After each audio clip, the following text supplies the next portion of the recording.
5 hectares en forme de triangle, coincés entre une autoroute à 3 voies et une ligne à grande vitesse. Vous ne rêvez sans doute pas d'y construire votre maison. Aucun risque.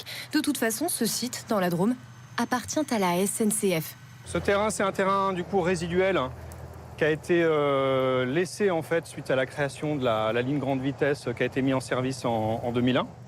L'entreprise appelle cela un délaissé. Trop biscornu pour intéresser un agriculteur, trop bruyant, impraticable pour y bâtir un logement.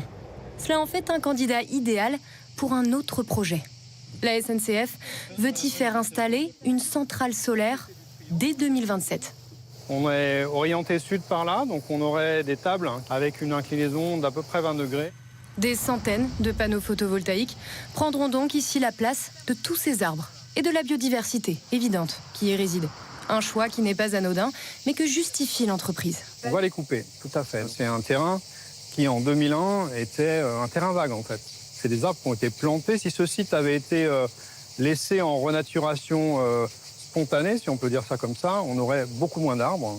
Deuxième propriétaire foncier du pays, la SNCF possède une centaine de sites comme celui-là.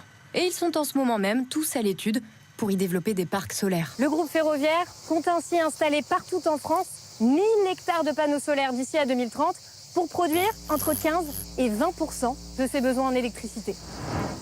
Alimenter ses trains, ses gares, ses bâtiments, la SNCF, premier consommateur d'électricité en France, souhaite tout d'abord soulager les besoins sur le marché pour d'autres secteurs d'avenir. Les camions, les voitures électriques par exemple. Ensuite, et surtout, faire des économies. On devrait pouvoir produire de l'énergie électrique autour de 80-100 euros le mégawattheure durablement. Voilà, donc à partir de là, si le coût sur le marché devient 150, 200 ou 300, nous on sera déconnectés de ce prix-là. Pas de quoi faire baisser le prix de votre billet, mais d'assurer au moins qu'il n'augmente pas en cas de nouvelle crise de l'énergie. C'est en tout cas ce que promet le PDG de l'entreprise, qui s'engage même à ce que la SNCF devienne autosuffisante en 2050. Comment? En déployant des panneaux solaires absolument partout, y compris le long des rails. Regardez à quoi cette gare classique pourrait ressembler demain. Là, il y a une piste sur laquelle cheminent les agents qui font la surveillance des rails, la maintenance du réseau ferroviaire. Et donc cette piste pourrait être transformée en un capteur solaire de très très grande longueur. Le talus que vous avez là, on pourrait imaginer qu'il soit recouvert de capteurs. Le toit sur le quai, le poteau également. Et puis on peut même imaginer, dans les endroits où il y a des murs anti-bruit, que ceci soit transformé en murs anti-bruit photovoltaïques. Voilà pour la théorie. En pratique, il reste encore plusieurs freins techniques à lever. On doit pouvoir continuer à regarder le paysage par la fenêtre. Il ne faut pas que le plaisir du voyage en train se transforme en un tunnel de panneaux. Ça, c'est un peu évident. Il ne faut pas non plus que les panneaux éblouissent le conducteur. Il faut qu'on puisse aussi continuer à faire les opérations de maintenance du rail.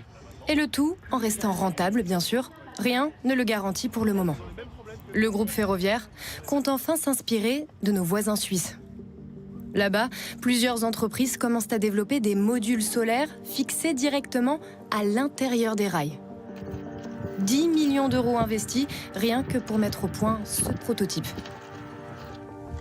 L'objectif, c'est d'automatiser ça et de produire des centaines de kilomètres d'une façon absolument extrêmement efficace.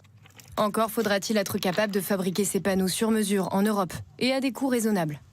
Pour atteindre nos objectifs climatiques, toutes ces solutions devront en tout cas s'accompagner d'une baisse de notre consommation en énergie d'ici à 2050.